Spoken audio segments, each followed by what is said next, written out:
कृष्ण बलराम मंदिर स्कान वृंदावन के भाग्यशाली भक्तों, भक्ति शास्त्री के भगवद गीता के अध्ययन में आप सबका स्वागत है।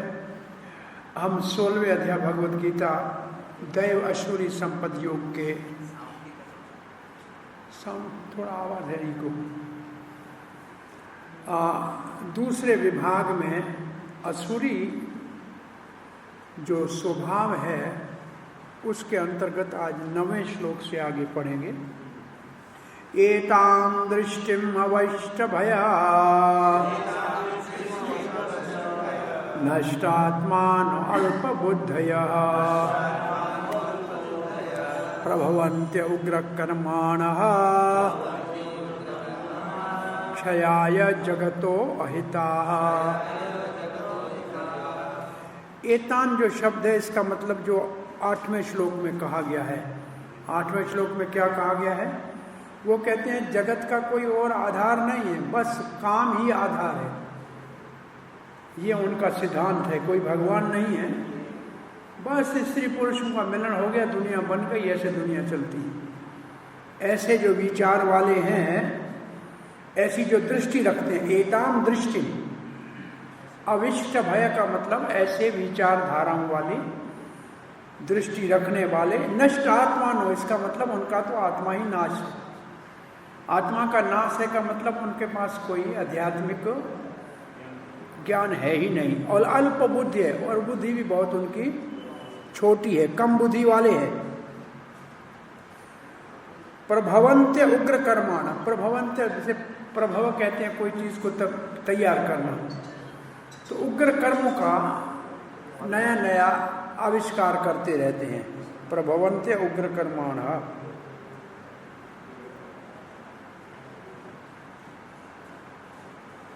जगत का नाश करने के, उनका जन्म ही इसके लिए हुआ है, उग्र कर्म के लिए।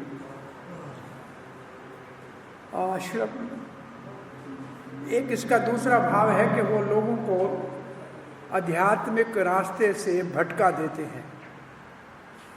चक्रवर्ती बात कहते हैं कुछ असुर जो इसमें है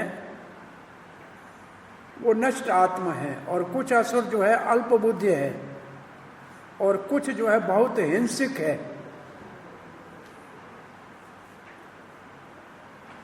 वो दूसरों को नाश करना चाहते हैं।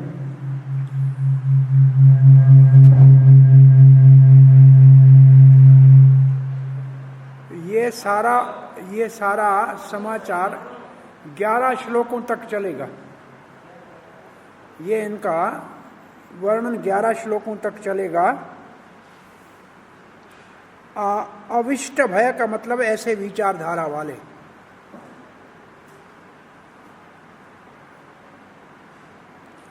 इनका एक ही उद्देश्य होता है कि जगत का नाश कैसे करें। ये दृष्टुम का मतलब ये सारा जो असुरी प्रकृति के लोग हैं वो अपने ही विचारधाराओं का सहारा लेते हैं। ये मूर्ख कम बुद्धि वाले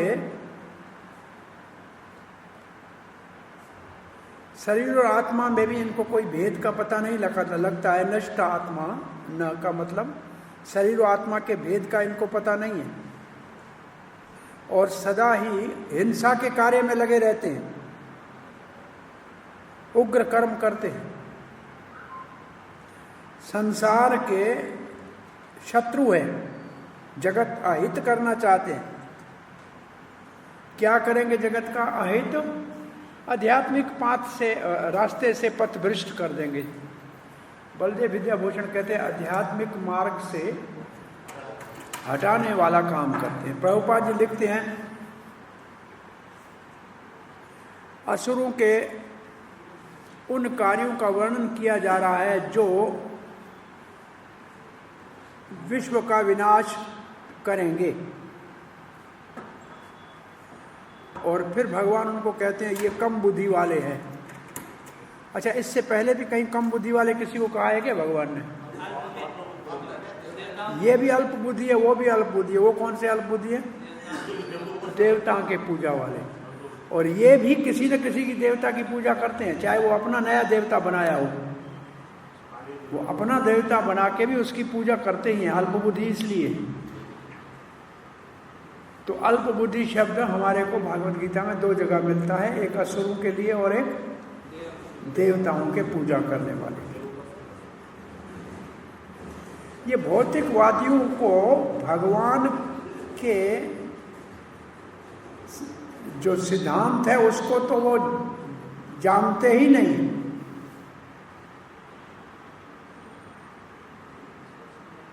वो समझे हम बहुत प्रगति कर लिया है, भगवान को नहीं जानते, भगवान के सिद्धांत को नहीं जानते, अपने आप को बहुत आगे प्रगति किया वो समझते हैं। वास्तव में वो कम बुद्धि वाले हैं। कार्य क्या करते हैं? इंद्रिय भोग संसार में करना चाहते हैं, असीम इंद्रिय भोग करना चाहते हैं, इसलिए इंद्रिय तृप्ति के नए नए खोज करते रहते हैं।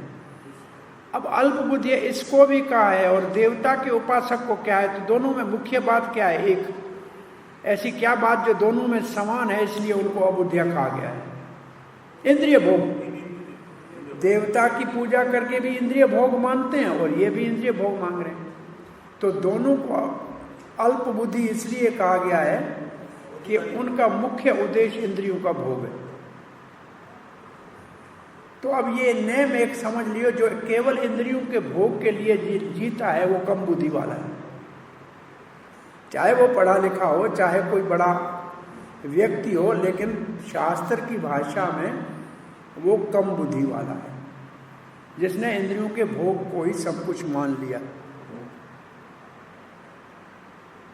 ये मानव समाज के अंदर समझते हैं कि हमने बहुत बड़ी प्रगति कर ली है, परंतु उनकी जो खोज होती है उसका फल तो ये होता है अधिक हिंसा ही बढ़ती है, और लोग अधिक क्रूर होते हैं और पशुओं के ऊपर क्रूरता करते हैं। दूसरे मानव अपने साथियों के ऊपर क्रूरता करते हैं।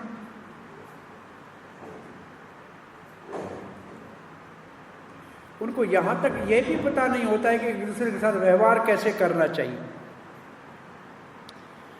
तो इससे एक दूसरा शब्द अबुद्धि के अंदर कौन सा समझ में आ गया? जो क्रूरता से पशु हत्या करता है। क्रूरता से पशु हत्या करने वाला भी अल्प बुद्धि है। और जो व्यवहार नहीं करना चाहता है, जानता है मानव समाज में दूसरों के प्रति हिंसा का भाव रखता है, वो भी कम बुद्धि वाला है, असुर है।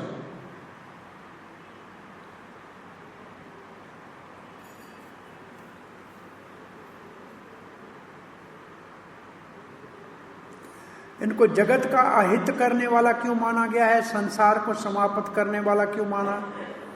क्योंकि प्रभुपाद कहते हैं यहाँ अप्रत्यक्ष रूप से परमाणु शस्त्रों के निर्माण का इस श्लोक में भविष्यवाणी की गई है। ये श्लोक भविष्य में असुरी प्रकृति के लोग ऐसे परमाणु अस्त्र बनाएंगे और जिससे वो एक दूसरे को नाश करेंगे।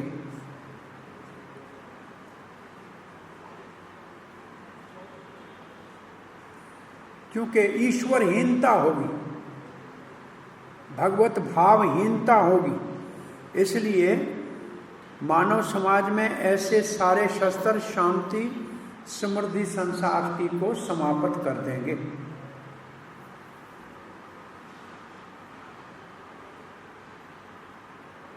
सो असुरी गुणों में अबिर उनके विचार क्या है। विचार उनका ये है भोग करना है,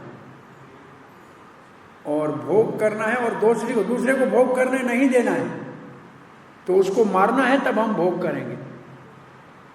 एक होता है जियो और जीने दो, इनका ये नहीं है मारो और जियो, ये इनका विचारधारा है। आगे लिखा है काममाश्रित्य दुष्पूरम दंभमान मदान विता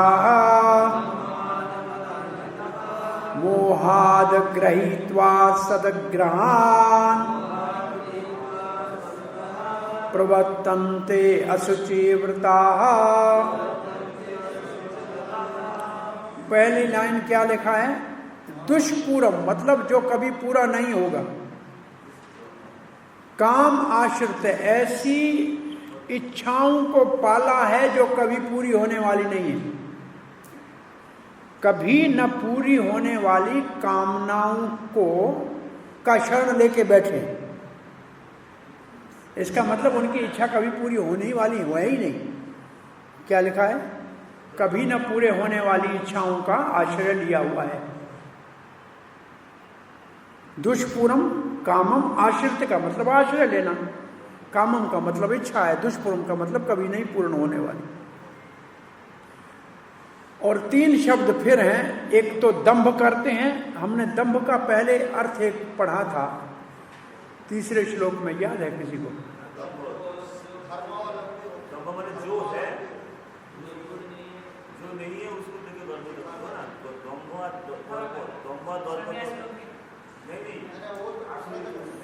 धर्म का दिखावा करना, जबकि धर्म के ऊपर नहीं चलता है। बाहर से अपने आप को बड़ा साधु महात्मा मानता है लेकिन है नहीं, तो यहां वो भाव है दंभ का। और फिर मान, दूसरे मेरा सम्मान करें, मेरी पूजा करें, ये आशा है। और तीसरा मद, अहंकार, मेरे बराबर और कोई नहीं है।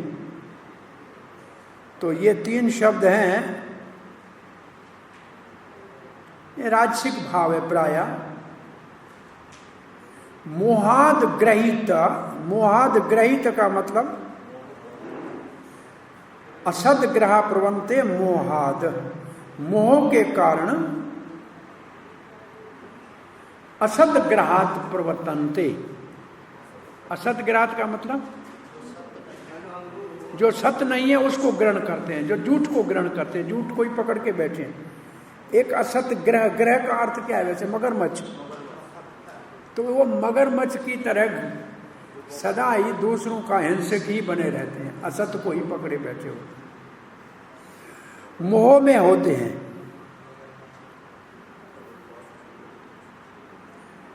ये श्लोक असुरी प्रकृति के जो व्यक्ति है उनका जो मनोभाव है, उनका जो विचार है और उन्हीं का जो सोच है, जिसके अनुसार वो कार्य करते हैं, उसका वर्णन कर रही है। उन्होंने शरण लिया है इंद्रिय तृप्ति के। इंद्रिय तृप्ति की प्यास इतनी है कभी पूरी नहीं होने वाली है, और भौतिक चीजों को ही पकड़ के बैठे हैं असदग्रह। और माया के कारण, मोह के कारण, शास्त्र के आधार पे नहीं, अपने मन माने मोह के कारण। और असच्ची व्रता का मतलब उन्होंने अपवित्र वचन कर रखे हैं कि ऐसे ही करेंगे। और असुचा व्रत, प्रभुपाद ने 4 काम लिखे असच्चा व्रतक में। जो 4 नियम हम पालन करते हैं उसके विपरीत है असुचि व्रत। असुचि व्रत का मतलब मांसाहार, जुआ, नशा, व्यभिचार, ये सब असुचि व्रत है। जो नहीं करना चाहिए वो करते हैं। असदग्रह बलदेव विजयभूषण का मतलब है दुष्ट मगरमच्छ। एक अर्थ इसका ये है। दूसरा अर्थ ये है भौतिक चीजों को पकड़ के बैठे, जैसे मगरमच्छ किसी को पकड़ता है छोड़ता नहीं है, तो ये भौतिक चीजों को मगरमच्छ की तरह पकड़ के बैठते हैं। इसी को बस यही हमारा सब कुछ है, असत को पकड़ के बैठे हुए हैं। तो किसको पकड़ते हैं? बोला धन को, पैसे के पीछे, जमीन के पीछे। तीन चीजें हैं संसार में। झगड़ा तीन के कारण होता है। संसार में लड़ाइयां जितनी हुई है तीन है।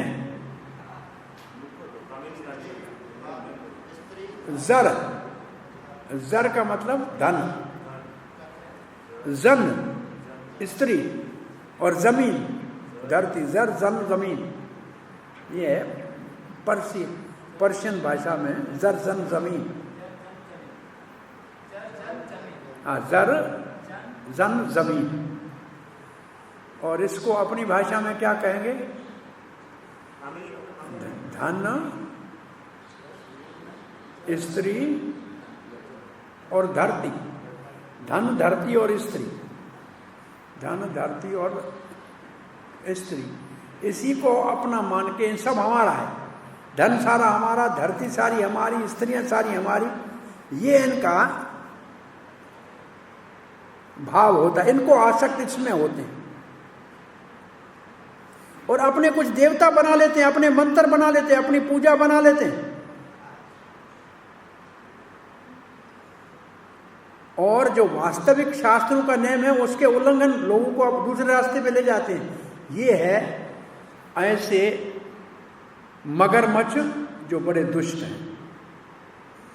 और अशुचि व्रत क्या है? झूठा विचय व्रत क्या?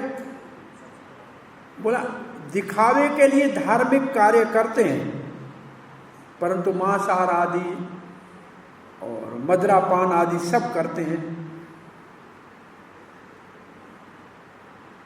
दंभ क्या लिखा है दंभ के लिए? अभी हम पढ़ेंगे प्रभुपाद का, अभी तो यही पढ़ रहे हैं बलदेव विद्याभूषण को। दंभ का मतलब अधर्म, अपना धर्म है, जो अधर्म है नहीं समझते हैं कि अधर्म है, उसको ही धर्म समझते हैं।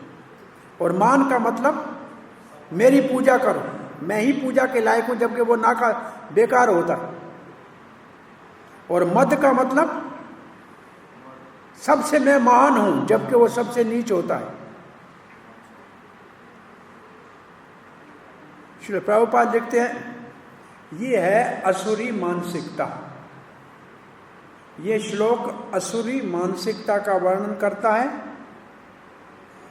उनका काम कभी पूरा होता ही नहीं। दुष्पूरा, काम दुष्पूरा। वैसे दुष्पूरा शब्द काम के साथ तीसरे श्लोक में पढ़ा होगा, वहां पढ़ो, ऐसे ही लिखा है दुष्पूरा अनलेन च। ये काम कभी पूरा नहीं होता है, सदा ही अंदर में जलाता रहता है और ज्ञान को ढक देता है। क्या है श्लोक पूरा हुआ?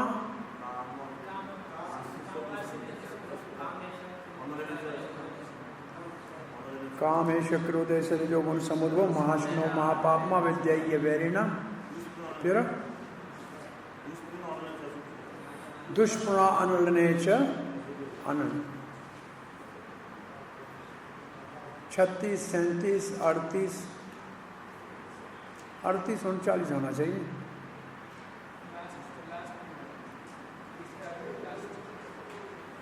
अड़तीस या 39 होना चाहिए। इस एरिया में होना चाहिए।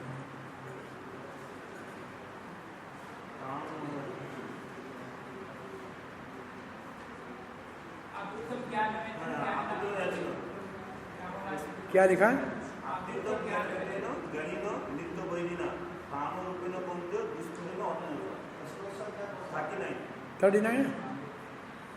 39 पहला शब्द क्या है?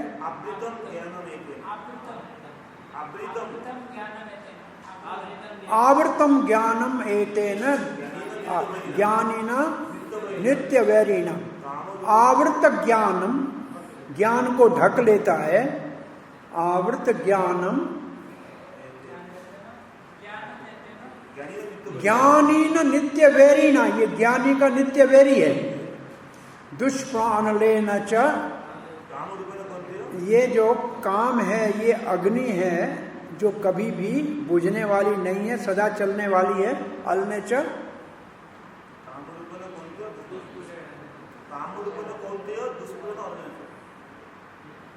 काम कभी समाप्त होने वाला नहीं है। तो ये दोनों श्लोक, उधर को दुष्पूर्ण, इस दोनों को लगा एक ही बात है। यहाँ भी काम है, वहाँ भी शब्द काम है। तो काम के कारण ये सब जो है इनका ज्ञान हर लिया हुआ है, इसलिए इसको कम बुद्धि वाला कहा गया। कम बुद्धि वाला इसको क्यों कहा गया? क्योंकि ज्ञान हर लिया। किसने? काम ने। काम के द्वारा इनका ज्ञान हर लिया गया है। तो ये दुष्पूर्ण का भाव वहाँ से दोनों को मिला के समझेंगे तो और आसान रहेगा।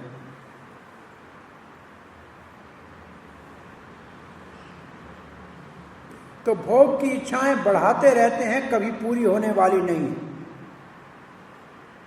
सदा ही चिंता में रहते हैं।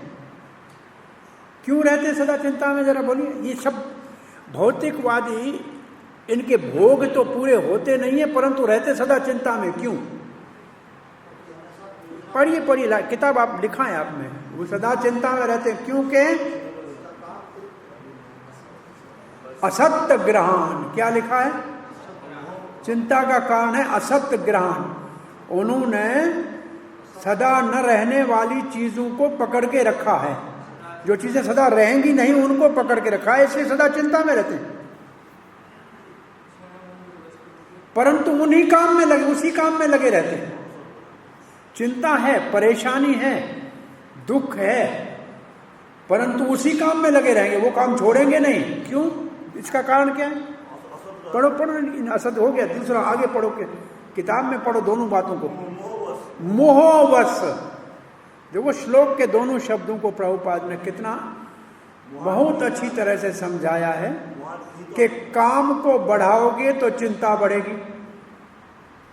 और चिंता क्यों बढ़ेगी? कि आपने जो चीज पकड़ी है वो असत है, और फिर भी वही काम करोगे क्योंकि आप मोह में हो।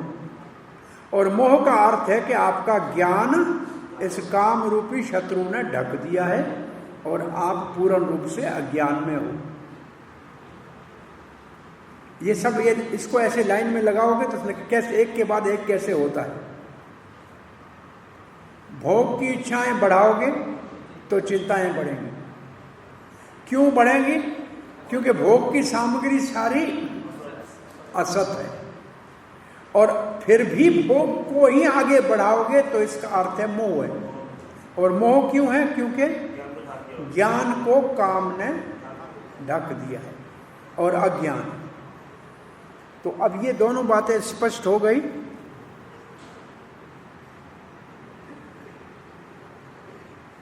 अब देखो उसी श्लोक को पढ़ के समझेंगे तो समझ में आएगी दूसरी लाइन। क्योंकि उनको ज्ञान नहीं है। देखो यहाँ वो अज्ञानी है ना, उनका ज्ञान ढका हुआ है, आवृतम ज्ञान है। वो श्लोक के साथ इसको समझो तो समझ में आएगा। इनको ज्ञान है नहीं, इसलिए वो गलत रास्ते पे जा रहे हैं। ज्ञान नहीं है, जानकारी नहीं है, अज्ञानी है तो गलत रास्ते पे जा रहे हैं।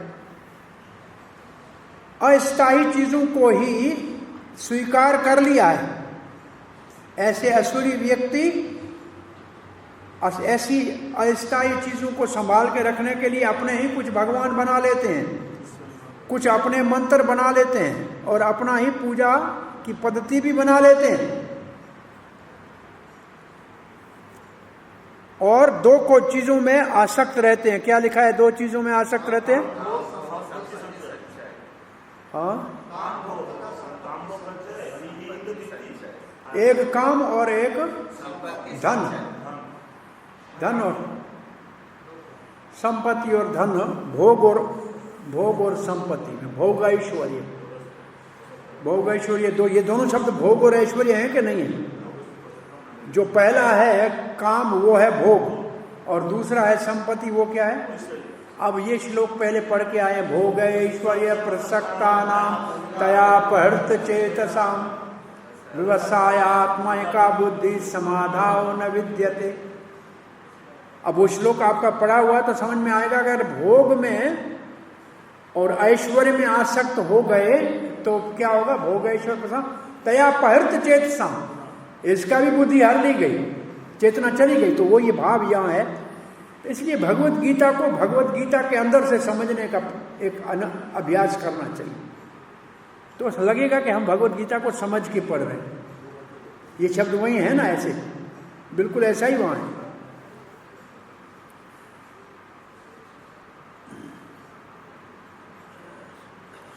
तो वो भोग और ऐश्वर्य में आसक्त हो जाएंगे। भोग का मतलब है काम भोग और ऐश्वर्य का मतलब धन ऐश्वर्य। अब असचिव्रता के लिए प्रभुपाद ने लिखा है 4 चीजें, ठीक है? पशु हत्या, मांसाहार, व्यभिचार और व्यसन और जुआ।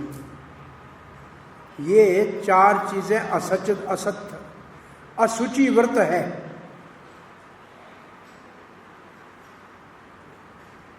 झूठे अहंकार के कारण अपने ही धर्म के नियम बनाते हैं, और ऐसे नियम बनाते हैं जिसका शास्त्र में कोई नाम निशान नहीं है, शास्त्र के विपरीत। अब ऐसा कोई आपको कहीं देखा है आपने प्रचार में लोगों ने अपना मंत्र बनाया, अपना देवता बनाया हो, अपनी पूजा कर रहे हैं, ऐसे देखे कहीं? क्या कौन है बंबई में?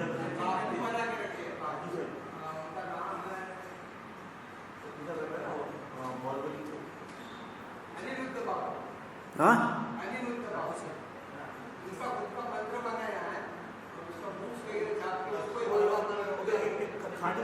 जिसको बौद्धरी को गला काट दिया था, उसको पूजा करते किसी समाज वो जो है ना आधा जो दिखते मुंडी से दिखते लाल लाल। दक्षिण भारत में क्या करते हैं?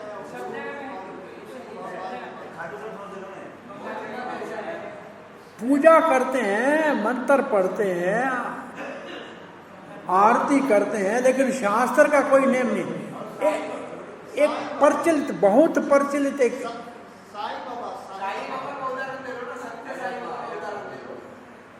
देखो, ये व्यक्ति की बात कर रहे हैं, व्यक्ति की बात नहीं कर रहे हैं हम कहते हैं एक संतोषी माँ, एक पता नहीं कहाँ से आई, कहीं शास्त्र में सुना है संतोषी माँ?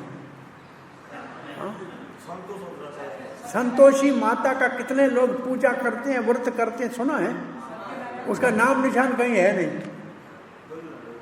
मगर अब देखो, किसी व्यक्ति का नहीं करना, व्यक्ति कौन कैसा है सिद्धांत की बात है। लोगों ने कुछ ऐसे अलग अलग बना रखा है।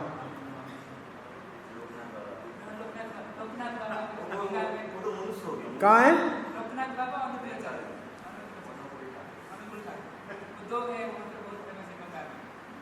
बहुत से ऐसे, एक तो है गुरु जो अपने आप को पूजाते हैं, अपने मंत्र से अपने को पूजाते हैं, वो तो दूसरे हैं।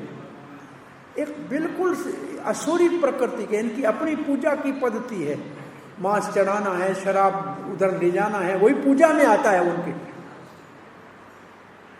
ये सारे तांत्रिक वांत्रिक है ना, इनका सबका ये धंधा है।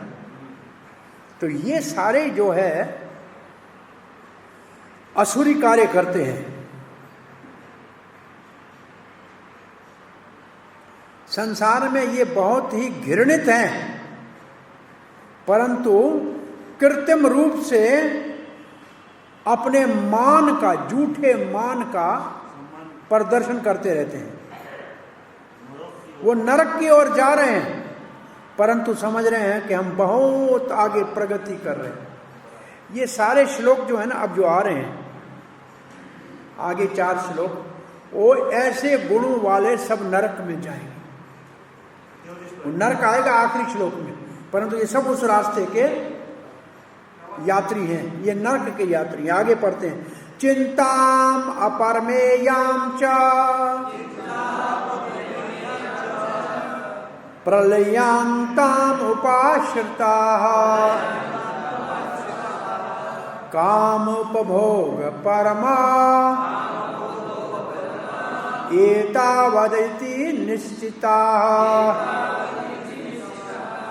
चिंताम अपरमेयाम, अपरमेयम का मतलब जिसकी, एक होता है परमेयम का मतलब नाप करना, और अपरमेय का मतलब असीम।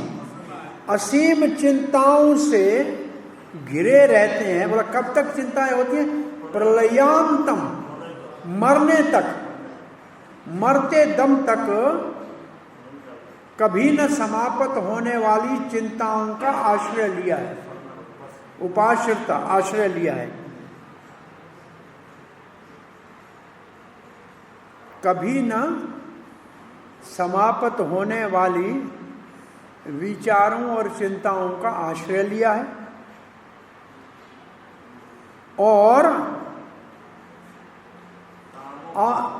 मरते दम तक उसी के पीछे लगे रहेंगे।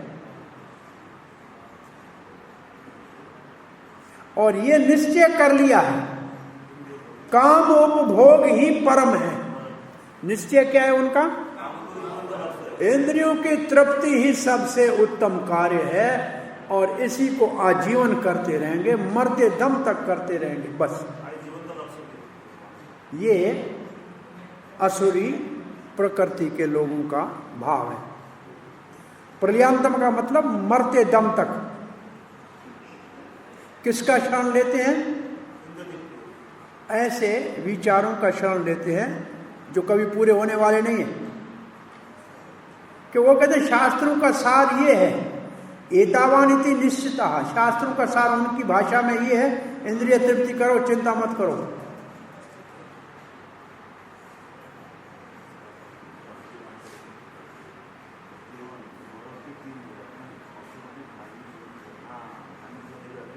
अब श्रील प्रभुपाद जी के नहीं, इसका तात्पर्य है ही नहीं, है ना? हाँ, इसके बाद आएगा, उसमें होगा। आशा पाश शतई बद्धा काम क्रोध परायणा यन्ते काम भोगार्थम अन्यनान्यर्थ संचयन। आशा, आशा का मतलब आज नहीं तो कल मिलेगा, आशा बनी है। आशा का मतलब झूठा विचार है, क्या पाएंगे। पाश, पाश का मतलब बंधन। आशा के बंधन में, आशा कितनी आशाएं, मतलब शतई, सैकड़ों, असंख्य आशाएं, बद्धा, असंख्य आशाओं से बंधे हुए, असंख्य आशाओं के जाल में बंधे हुए। किस चीज की आशा है? काम की। और पूरा नहीं होगा तो होगा क्रोध। प्रायणा है का मतलब उसका शरण लिया। इहंती, इस जीवन में जीते जी, काम भोग अर्थम, काम के भोग करने के लिए, अन्य ना अर्थ संचयन। अन्य ना अर्थ संचयन का अर्थ है, अर्थ संचयन का अर्थ है धन इकट्ठा करना। भाई भोग कैसे करेंगे? पैसा चाहिए ना। अर्थ संचयन का अर्थ है धन कथा। इहंते मतलब इस जगत में धन इकट्ठा करते हैं। और अन्य, अन्य का मतलब ये क्या है? काले धंधे से करना हो या किसी के मार्ग की करना हो या चोरी करनी हो, लेकिन अवैध मार्ग से धन इकट्ठा करते रहते हैं। तो अब इसका सिद्धांत क्या हुआ इस श्लोक में? इच्छाएं कभी नहीं पूरे होने वाली, उस जाल में बंधे हुए काम क्रोध का शरण लिया हुआ है और जीते जी केवल धन ही इकट्ठा करते हैं और अवैध प्रकार से धन इकट्ठा करने में लगे हुए हैं ताकि इंद्रियों का भोग कर सके। ये उनका जीवन का लक्ष्य है। प्रभुपाद जी के दोनों श्लोकों के तात्पर्य में पहली लाइन क्या है? उनके जीवन का लक्ष्य है इंद्रिय तृप्ति, और ये इनका लक्ष्य आजीवन रहता है। जब तक जीते हैं तब तक इंद्रिय भोग के ही एकमात्र लक्ष्य को प्राप्त करने के लिए पागलों की तरह मरते दम तक संघर्ष करते रहते हैं। मृत्यु के बाद जन्म होता है, इसके ऊपर उनको विश्वास ही नहीं है।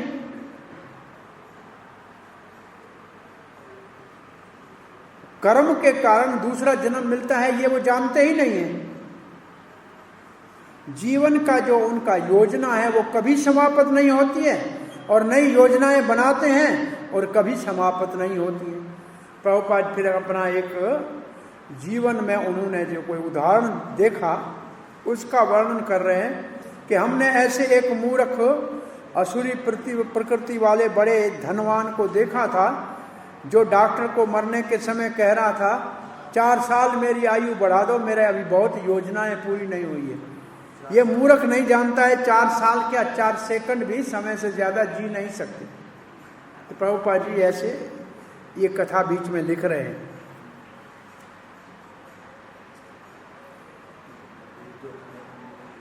जब ऊपर से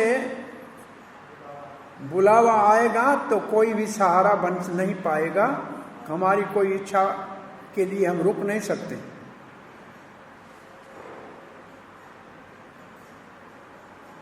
जब तक हमें भोग करना है, प्रकृति ने नियम बनाया, उससे एक क्षण भी ज्यादा अधिक न भोग कर सकते हैं न रह सकते।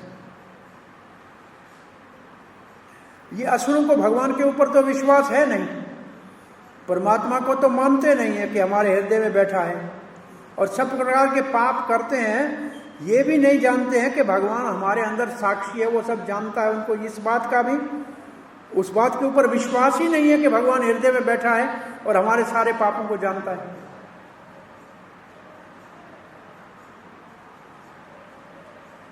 ये बहुत व्यक्तिगत अनुभव की बात है। एक गुरुजी ने छुट्टी के समय पढ़ाई पूरी की तो शिष्यों को एक सेब दिया, बोला जाके वहां खाओ जहां आपको कोई नहीं देखे। ये कहावत है। तो कोई तो बेचारा कहीं जाके गुफा में खा के आ गया, कोई कहीं जाके जंगल में खाया, लेकिन एक वापस सेब लाया। तो कहा, गुरुजी ने कहा सब खा के आए, तुम्हें कोई एकांत की जगह नहीं मिली जहाँ कोई नहीं देखता है? तो उसने क्या कहा, मैं खुद देख तो रहा था, कम से कम मैं तो देखता हूं ना, और भगवान भी देख रहा है। तो ऐसी जगह तो कोई दुनिया में है नहीं जहाँ भगवान नहीं देखता है, तो छुप के कैसे खा सकते हैं? तो इससे हमारे को ये सीखना चाहिए, हम भी जो दिन से सुबह से शाम तक जो कर रहे हैं, अगर गलत कर रहे हैं तो भगवान से छुपा हुआ तो नहीं है ना। ये हमारे अपने जीवन में इसको लेना चाहिए कि हम भी जानबूझ के, मालूम है मुझे कि मैं कुछ नहीं कर रहा हूं, फिर भी कोई कहता नहीं अभी मैं काम कर रहा हूं, ऐसे कहते हैं हम। ये सामान्य हम कहते रहते, वो तो भगवान नहीं जानता है कि अंदर बैठा है कि नहीं बैठा। ये बहुत अनुभव किए कि भगवान हमारे सारे कार्यों का साक्षी निरंतर है। तो हमको जो कार्य करना है तो सावधानी से करना चाहिए। वैसे भक्तों के लिए भगवान जब अच्छा करते हैं तो देखते हैं कि मेरे लिए कर रहा है, जब गलत करता है तो भगवान आंखें बंद करते हैं, देखते ही नहीं। निमिष्य अनिमिष। प्रभुपाद जी आगे क्या लिखते हैं, परमात्मा उपनिषदों में लिखा है कि हमारे हृदय में आत्मा के साथ परमात्मा ऐसे बैठा है जैसे दो पक्षी बैठे हों। जीव अपना फल कर्मों का भोगता है, भगवान केवल साक्षी है। परंतु असुरों को ये ज्ञान नहीं है। ये ज्ञान तो वेद में है, वो वेद को मानते ही नहीं है, और उनको शास्त्र के ऊपर विश्वास नहीं है, भगवान के ऊपर विश्वास नहीं है। वो स्वतंत्रता से जो चाहे वो करना चाहते हैं इंद्रिय भोग के लिए। क्या होगा परवाह नहीं है, देखा जाएगा। आगे का श्लोक पढ़ने जा रहे हैं। इदम अद्य मया लब्ध्वम् इमं प्रापस्य मनोरथम् इदम अस्तिदम अपि मे भविष्यति पुनर्धनम्। इदम अद्य मया लब्धम, इतना आज मैंने प्राप्त कर लिया। इमं प्राप्तस्य मनोरथम, और ये मैं आगे मेरे मन की इच्छा से जो चाहता हूं प्राप्त कर लूंगा। इदम अस्तिदम अपि में, इतना मेरा हो गया। भविष्यति पुनर्धन, और धन आगे मैं इकट्ठा कर लूंगा। ये उनकी सोच होती है। आज मेरी इच्छा की चीज मुझे मिल गई और कल और चीजों को प्राप्त कर लूंगा, ये मेरा है, ये धन मेरा है, और जो बाकी दिख रहा है वो भी कल मेरा हो जाएगा। इसमें दो शब्द हैं, अस्ति है क्या, अस्ति और प्राप्ति है क्या है? इदम अद्य मया लब्ध्वम इमं प्रापस्य मनो, इदम अस्ति, इदम भविष्य, अस्ति और प्राप्ति, प्राप्ति है ना, प्राप्यस्य। एक महात्मा कहते थे कंस की दोनों पत्नियों का नाम क्या था? अस्ति और प्राप्ति। तो जो अस्ति और प्राप्ति के चक्कर में लगता है वो कंस बनता है। इतना मेरा है और इतना आएगा, अस्ति और प्राप्ति है और आएगा। अस्ति और प्राप्ति कंस की पत्नियों का नाम है। इसका मतलब जिसकी ऐसी विचारधारा है, इतना आ गया इतना कल आएगा, वो असुर है। बोला ये सारे, अब यहां से 4 श्लोक, एक ये और 3 और, सब साथ दिए। हाँ तो कितने, ये कौन सा 13 है ना, 13, 14, 15 और 16, इनमें जो काम है वो सब नरक में जाएंगे, अंत में आएगा नरक उनके। ये नरकगामियों का वर्णन है, ये सब नरक में जाएंगे।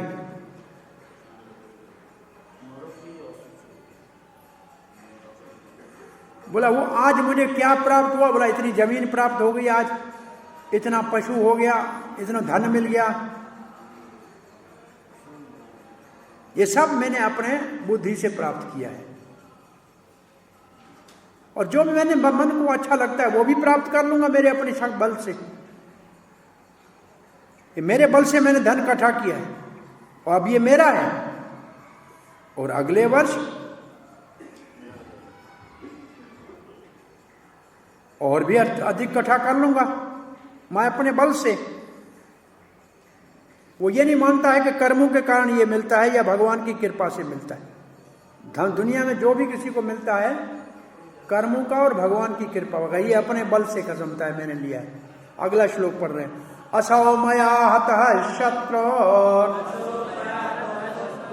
हनिष्य चापरामपि ईश्वरो अहम अहम भोगी सिद्धो अहम बलवान सुखी। असौ मया हत शत्रु, ये तो मेरा शत्रु मारा गया। अन्य से चाप पराम अपी, अगर कोई दूसरा आगे पैदा हुआ उसको भी मार दूंगा।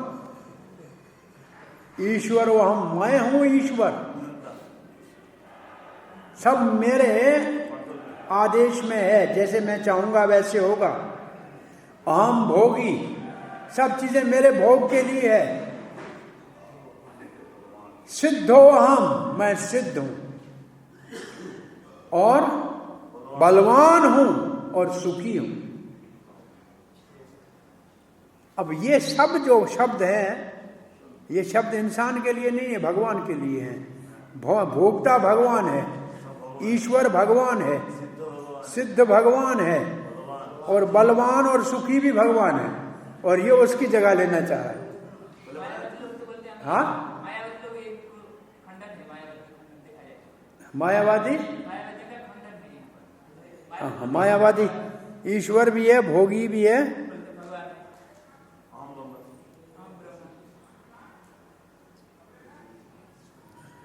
बलदेव विद्याभूषण कहते हैं ये श्लोक धन की जो लालच रखता है ना, उसकी मानसिकता का वर्णन कर रहा है। धन की लालच जिसको होती है, लोभ होता है, उसकी ये मानसिकता है। ये मेरा शत्रु है, इसको मैंने मार दिया, मेरी शक्ति इससे ज्यादा है, और शत्रु कोई अगर आगे आएगा तो उसको भी मार दूंगा। मेरे अतिरिक्त और किसी को जीने का अधिकार नहीं है, मैं ही अकेला हूं।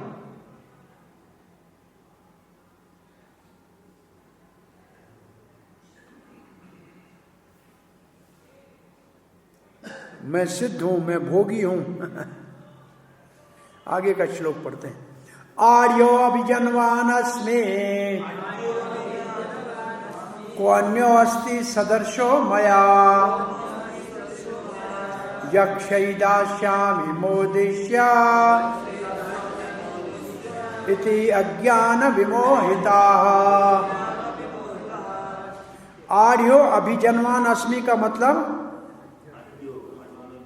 मैं ही धनी हूं और मैं ही उच्च कुल में जन्म लिया है। वैसे आर्यो एक शब्द है जो बाद में जिसके पास धन आता है ना, धनारी, वो अहंकारी होता है। एक का धन जो परंपरागत भगवान की कृपा से होता है उसको अहंकार नहीं होता है, पर ये जो बाद में जिनको धन आता है ना वो ऐसे होते हैं। आर्यो अभिजन्वान अस्मि, मेरा जन्म भी उच्च कुल में और मैं ही महान सबसे बड़ा धनी हूं। कौन अस्ति, मेरे समान और कौन है? किसका कुल मेरे समान, किसके पास धन मेरे समान? यक्षै दास्यामि मोदिष्य, यक्षै दास्यामि का मतलब मैं भोग करूंगा। किसका? क्या लिखा है? यज्ञ दान करूंगा,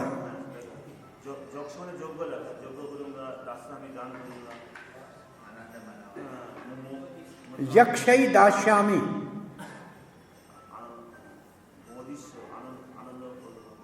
मोदिष्य आनंद लूंगा। और ऐसे ही अज्ञान से विमोहित होते हैं। चक्र दोनों आचार्यों ने यक्षै दास्यामि का अर्थ लिखा है मैं स्त्री भोग करूंगा, उनको अपने वश में कर लूंगा।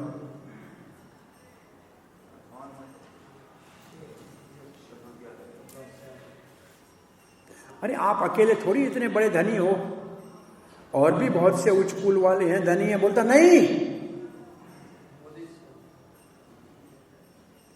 ये क्या कहेगा कि भाई मैं ही सबसे बड़ा हूं, मैं ही सबसे बड़ा हूं, मुझे भगवान मान लो ना। तो कोई कहता है भाई तुमसे बड़े और भी हैं, बड़े कुल वाले हैं, उसको भगवान क्यों नहीं माने? बोला मैं आर्यो हूं, मैं धनवान हूं, मैंने मैंने शक्ति से धन को इकट्ठा किया है, मैं ऊंचे कुल का हूं, मेरे बराबर और कौन नहीं है। किसी भी बात में कोई मेरे समान नहीं,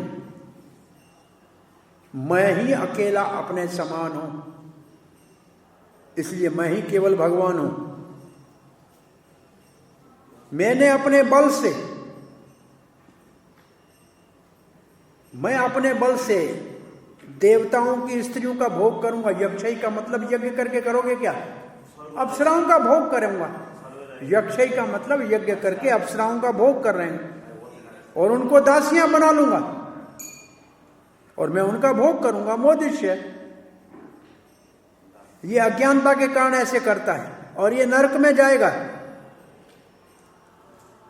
ये वर्णन अगले श्लोक में आएगा। अब आगे का श्लोक पढ़ते हैं। अनेक चित्त विभ्रांता मोह जाल समावृता प्रसक्ता काम भोगेशु पतन्ति नरके असुचौ।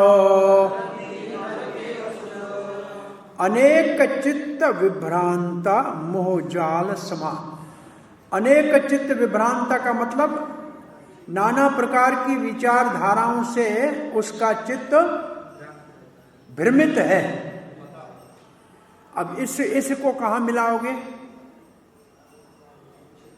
बहुशाखा, जिसका चित्त बहुशाखा में हो, ये बहुशाखा वाला चित्त हो गया ना। उसके विपरीत अव्यवसाय आत्मिका बुद्धि वाला। अनेक चित्त विभ्रांता का मतलब अनेक शाखाओं में बटी हुई बुद्धि। और जिसका ऐसा हाल होगा, अनेक शाखाओं में जिसका चित्त बटा हुआ होगा, वो मोह के जाल में फंसा रहेगा।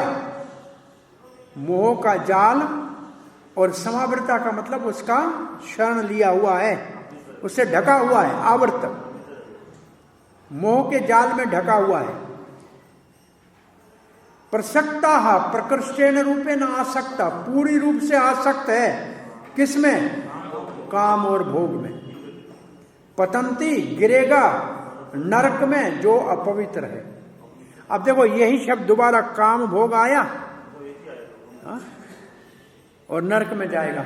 ये वहां भी कामेश्वर क्या था, भोगेश्वर प्रसन्न तया परचेत व्यवसाय आत्मिक का ना बुद्धि न विद्यते, ये वही वैसा ही श्लोक का भाव है इसमें। अगर अलग अलग विचारधारा होगी, ये करूंगा वो करूंगा वो करूंगा वो करूंगा, तो मोह के जाल में फंस जाएगा और काम और भोग की इच्छा के कारण नरक में जाके गिरेगा।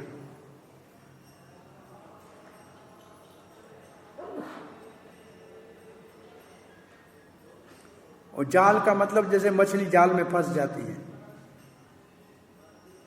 इंद्रिय तेप में लगा रहेगा, नरक में जाएगा, वैतरणी में जाए गिरेगा। असुचि का मतलब वैतरणी नदी, जिसमें रत होता है, हड्डियां होता है, बहुत पीप होता है, उसमें जाके गिरेगा। अब प्रभुपाद जी का तात्पर्य पढ़ते हैं इन सब श्लोकों के लिए साथ में। पहली बात प्रभुपाद लिखते हैं, असुरी व्यक्ति धन के पीछे पागल की तरह पड़ा रहता है और वो कभी संतुष्ट नहीं होता है। अपरमेयम शब्द है। क्या पहली लाइन लिखी है?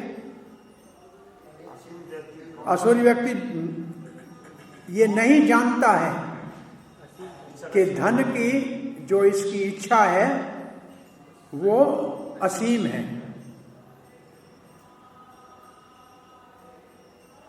इतना मेरे पास है, आगे की योजना ये है और इतना धन मेरे को भविष्य में मिल जाएगा,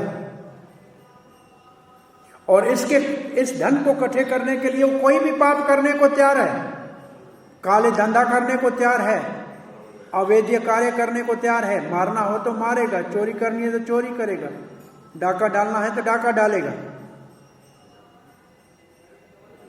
जो पहले उसके पास जमीन है, परिवार है, घर है, धन है, और योजना बनाएगा इसको बढ़ाना है, अपनी शक्ति के ऊपर विश्वास है। वो ये नहीं जानता है कि मेरे पूर्व कर्मों के कारण मुझे मिल रहा है, वो समझता है मैं अपने बल से कमा रहा हूं, परंतु उसको कहा पता ही नहीं है कि पूर्व जन्म के कारण ही सबको कोई सुख दुख मिलता है। ये जो धन मेरा है ये मेरे अपने प्रयास से मैंने इकट्ठा किया है। अब असुर अपने बल के ऊपर विश्वास करता है क्योंकि वो कर्म के नियम को नहीं जानता है। कर्म का नियम क्या है? उच्च कुल में जन्म है। 4 बातें लिखी है प्रभुपाद ने, 4 बातें लिखी है जो अच्छे कर्मों का फल है। देखिए 4 बातें अच्छे कर्मों का फल कौन सा है? उच्च कुल में जन्म, उत्तम विद्या, सुंदर शरीर और धन। 4 है ना? चार चीजें हैं। उच्च कुल में जन्म, सुंदर शरीर, अच्छी विद्या और धन। और इसके विपरीत जो पापी लोग हैं, जो पाप कर्मों के पास जन्म लेते हैं, उनका क्या होता है? इसके विपरीत धन होगा नहीं, भिखारी होंगे, देखने में कुरूप होंगे, नीच कसाई के घर में, जैसे नीच जमन के घर में जन्म होगा, और अशिक्षित तो रहेगा नहीं। और एक और आगे लिखा, 2 और चीजें लिखी है नीति शास्त्र में। वो कौन सी हैं? कभी आपको पढ़ाई थी। 2 हैं, इसके अलावा 2 और हैं।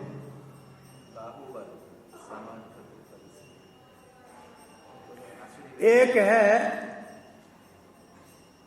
किसी न समाप्त होने वाले रोग में ग्रस्त रहेगा, और दूसरा है सदा कोर्ट के चक्रों में भटकता रहेगा। इसका ही है, ये लिखा इस शास्त्र में है, शास्त्र का नेम है। कोर्टों में चक्कर लगाता रहेगा कहाँ?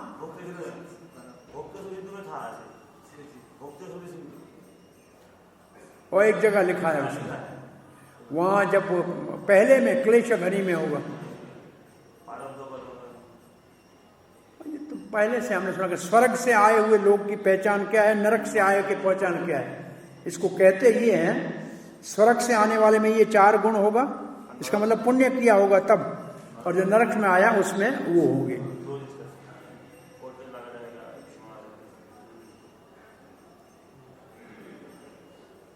असुर समझता है ये सब अपने आप हो गया, अकस्मात हो गया।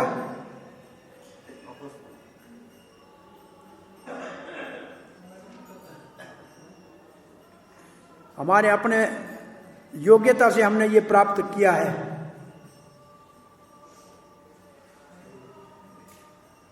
वो ये नहीं जानते कि इन सब के पीछे भगवान की योजना है, क्यों कोई सुंदर है, क्यों कोई विद्वान है, ये उनको पता नहीं लगता है। और इनके साथ अगर कोई प्रतिद्वंद करेगा तो उसको अपना शत्रु मानेंगे।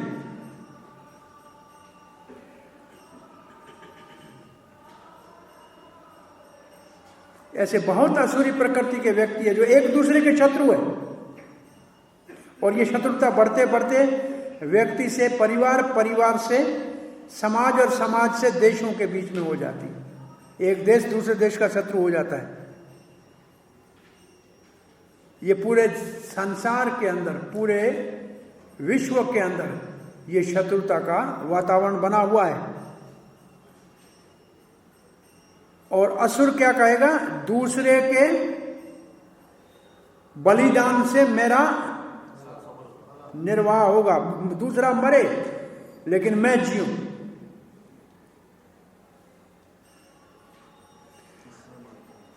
सामान्य रूप से असुरी व्यक्ति अपने आप को ईश्वर मानता है, और उनके जो अनुयायी हैं वो ऐसा प्रचार करते हैं। कहां जाके भगवान को ढूंढते हो?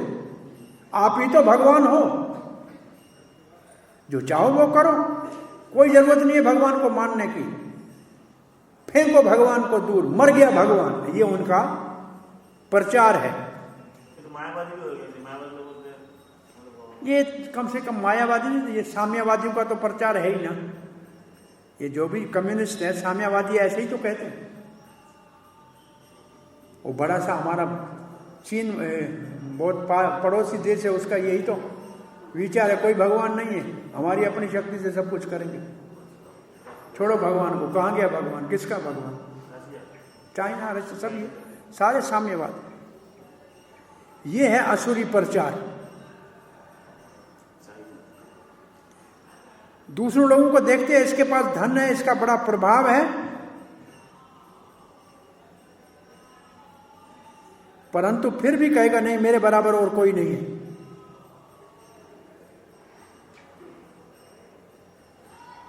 दूसरे लोक में जाने के लिए यज्ञ करने से जाता है, ये वेदों का नियम है, ये नहीं मानते हैं। वो कहते हैं दूसरे लोक में जाने के लिए हम अपना कोई बना लेंगे जहाज, उसमें चढ़ के चले जाएंगे। प्रभुपाद कहते हैं इसका बड़ा उदाहरण रावण है, जो सीढ़ी बनाना चाह रहा था स्वर्ग तक, और आजकल भी अपने यान के द्वारा लोग जो है चंद्रलोक आदि में जाना चाहते हैं। ये सब मोहजाल है। प्रभुपाद क्या लिखते हैं? ये सब मोहजाल है। ये उदाहरण है मोहजाल के,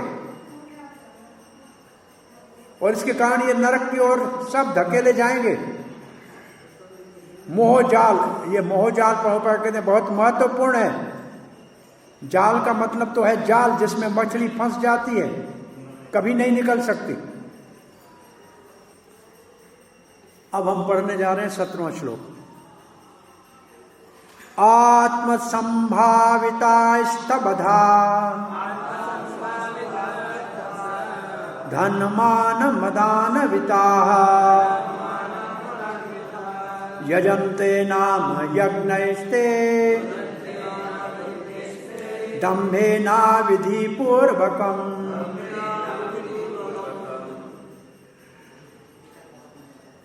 आत्म संभाविता, आत्म संभाविता का अर्थ क्या है? मूर्खों के द्वारा जिसको सम्मान मिले। मतलब मूर्ख मुझे कहते हैं महान हूं इसलिए मैं महान हूं। बहुत से ऐसे लोग हैं जो मूर्खों के द्वारा पूजे जाते हैं, अपने आप को महान मानते हैं। और इस्तबधा का मतलब क्या है? हाथी, जो कभी निम्रता जिसमें नहीं है। निम्रता के विपरीत शब्द है इस्तबधा। और तीसरा है धन मान मदान विता। धन और मान का नशा है, उसको मद है, और उसको दिखाने के लिए कोई यज्ञ करेगा। दंभे न यजन्ते, दिखा के दंभे न कर, दिखावे के लिए बड़ा काम करेगा। नाम में यज्ञ करेगा, नाम का यज्ञ नहीं करेगा, नाम में यज्ञ करेगा। किसी शास्त्र का पालन नहीं करेगा, अविधि पूर्वकम करेगा। हम ही महान हैं, इसकी विचार है कि मैं ही महान हूं। किसके द्वारा ये माना जाएगा? पागलों के द्वारा। शास्त्र वाले नहीं मानेंगे कि ये महान है। और उसके अंदर दूसरा क्या नहीं है? निम्रता है ही नहीं, स्तबध है। धन के मद में है, अपने आप को परमहंस मानता है, बहुत बड़ा मैं सन्यासी हूं, मेरी पूजा करो।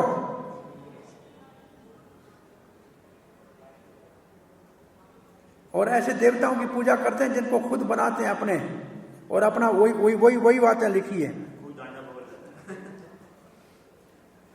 परंतु वेद का नेम नहीं। प्रभुपाद जी क्या लिखते हैं? अपने आप को सब कुछ मानते हैं, मैं ही सब कुछ हूं। कोई और प्रमाण है? नहीं। कोई शास्त्र है? नहीं। कभी कभी बड़े यज्ञ करते हैं ये असुर, परंतु किसी प्रमाण को तो मानते नहीं है। बड़े हठी हैं, स्तबध हैं। और ये कारण किसके? मोह के कारण है। और क्यों? कौन सा उनको मोह हो गया है, मद हो गया है? धन का और मान का। लोगों ने मान दिया, धन मिला, धन आया, लोगों ने मान दिया, तो उसके अंदर वो अंधे हो गए। और कभी कभी ऐसे असुर बड़े प्रचारक बन जाते हैं और धर्म के ऊपर चलने वाले को पथभ्रष्ट कर देते हैं और अपने ही नए नए अवतार घोषित कर लेते हैं। यज्ञ का दिखावा करते हैं, देवता की पूजा करते हैं, वो भी अपना ही बनाया हुआ भगवान, उसकी पूजा करते हैं।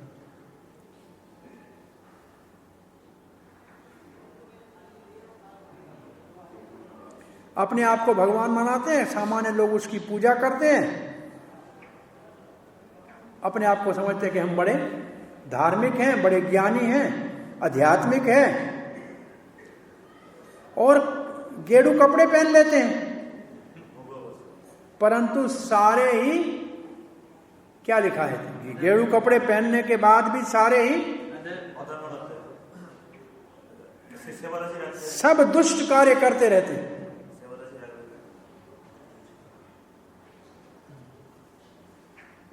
प्रभुपाद कहते हैं संसार त्यागना के बहुत सारे नेम हैं, परंतु इन असुरों को कोई नेम की परवाह नहीं है। जो हमने रास्ता बनाया वही नेम है, कोई एक शास्त्र का निर्धारित नेम नहीं है। अविधि पूर्वक का मतलब है शास्त्र के नेम का उल्लंघन, और ये उनके अज्ञानता और मोह के कारण है। 18 अहंकारं बलं दर्पं कामं क्रोधं च संश्रिताः मामात्मपरदेहेषु प्रद्विषन्तो अभिसूयकाः। आश्रिता किसका आश्रय लिया है? समाश्रिता किसके हैं? अहंकार का, बल का, दर्प का, काम का, क्रोध का। 5 चीजों का आश्रय लिया है। असुर ने लिया है आश्रय 5 चीजों का, और उसके कारण करता क्या है? मुझको। भगवान कहता है मैं, माम, मैं आत्मा, उसके हृदय में मैं बैठा हूं परमात्मा के रूप में, और परदेशु, और दूसरों के हृदय में जो आत्मा के रूप में, परमात्मा के रूप में बैठा हूं, प्रविशंति अभिसूय कहा, उनसे ईर्ष्या करते हैं और उनमें दोष देखते हैं। दोष देखना, प्रतिविशंतु दोष देखना, अभिसूयं का उनकी निंदा करना। भगवान कहते मेरे से भी द्वेष करते हैं, मैं उनके हृदय में बैठा हूं और जिनके साथ वो लड़ रहे हैं उनके हृदय में भी मैं बैठा हूं, तो मुझसे भी द्वेष करते हैं और मुझ में ही दोष निकालते हैं। तो उन्होंने शरण किस चीजों का लिया है? 5 चीजों का शरण लिया है। काम, क्रोध, बल, इसका ठीक है। प्रद्विषंत का अर्थ है, चक्रवर्तीपाद लिखते हैं, मेरा निरादर करते हैं। आप कौन है? मैं परमात्मा हूं जो उनके ही हृदय में बैठा हूं और सब प्राणियों के हृदय में बैठा हूं।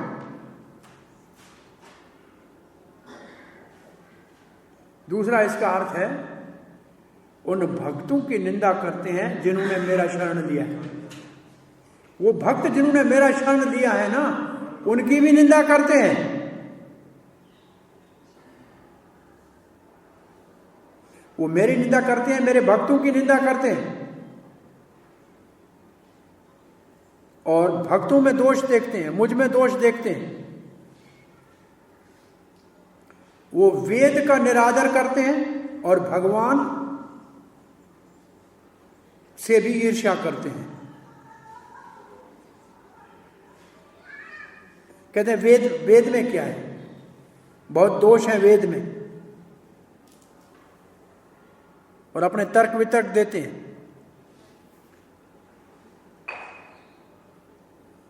अपनी शक्ति के आधार पर कहते हैं मैं ही एकमात्र विजेता हूं। अपने अहंकार का आश्रय लेते हैं और समझते हैं हमारे समान कोई नहीं। काम का आश्रय लेते हैं और कहते हैं सबसे ज्यादा मैं ही भोग करूंगा। और क्रोध का आश्रय लेते हैं, कहते हैं मैं मेरे शत्रु को मार दूंगा। तो ये इनका आश्रय लेते हैं, तो क्या करते हैं वो लिखा है। श्री प्रभुपाद लिखते हैं, असुर सदा ही भगवान की भगवत्ता के विरुद्ध होता है और शास्त्र को नहीं मानता है।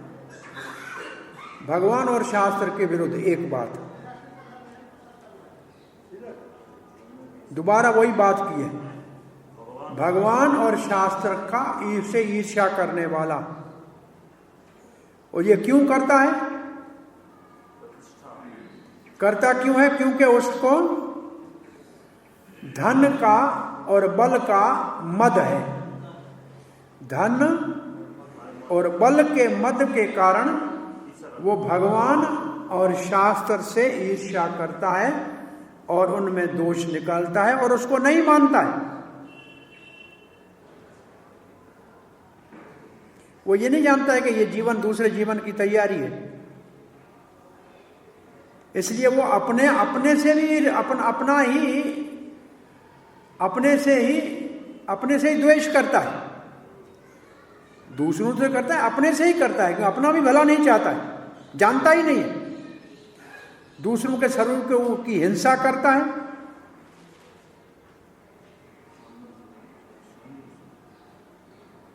ज्ञान नहीं है, इसलिए भगवान के ऊपर भरोसा नहीं है। शास्त्र से ईर्ष्या करता है, भगवान से ईर्ष्या करता है और झूठे तर्क देता है भगवान के अस्तित्व के विषय में और शास्त्र के प्रमाण के विषय में कुतर्क देता है। अपने आप को स्वतंत्र मानता है और शक्तिशाली मानता है। कुछ भी करूंगा, मेरी इच्छा, कोई मेरे समान नहीं है शक्ति में। मेरी शक्ति, कोई मुझे रोक नहीं सकता है, मेरे रास्ते में कोई नहीं आए।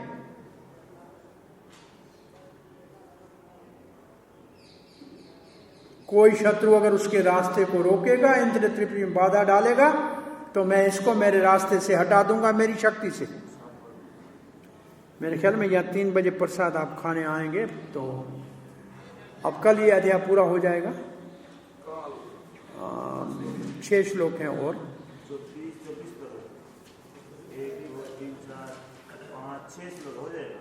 हाँ 6 श्लोक कल हो जाएगा। मुझे ये प्रश्न है, वो पहला वाला था। ईर्ष्यालु तथा क्रूर लोगों के साथ कृष्ण कैसे व्यवहार करते हैं? ईर्ष्यालु और क्रूर लोगों के साथ अभी हुआ नहीं होगा। कृष्ण कैसा व्यवहार? वो आगे आएगा 2 श्लोकों में। उनको बार बार असुरों की योनियों में डालता है और वो कभी प्रकाश देख नहीं पाएंगे। काल का श्लोक है। मुझे ये वाला क्या है, ये समझ में नहीं आ रहा है। ये देखो क्या लिखा है?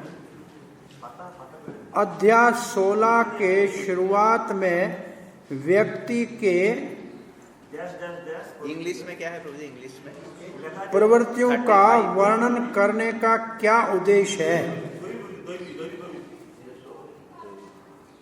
व्यक्तियों का द्वैत प्रवृत्ति का वर्णन क्यों किया है?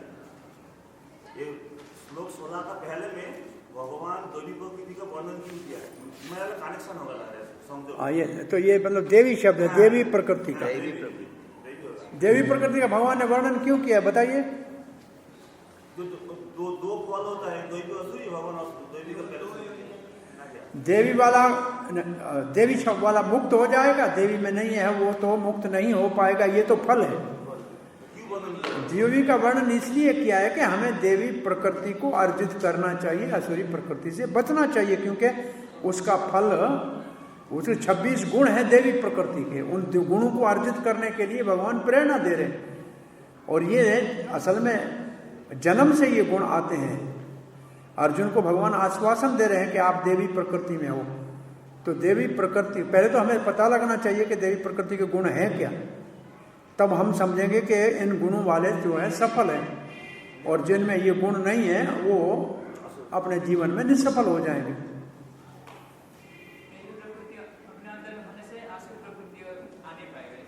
आ नहीं पाएगी वो भी ठीक है, और कम से कम पहचाने तो सही कि देवी है कौन, असुरी कौन है। हम असुरी वाली को ही देवी मान के बैठते हैं, ये गड़बड़ है। नहीं, यहाँ पर मान सकते हैं ना, जो तारे पहले असुरी बदल कर सकते हैं, देवी क्यों किया? उसने असुरी बोल दिया।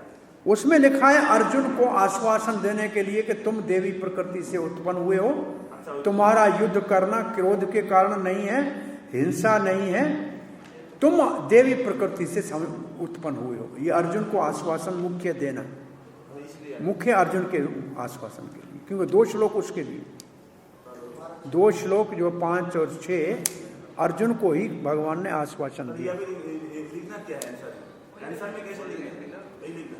धर्म के लिए करना पड़ेगा। क्षत्रिय को, मैं क्षत्रिय बोले कि मैं हिंसा नहीं करूंगा तो ये मूर्खता है।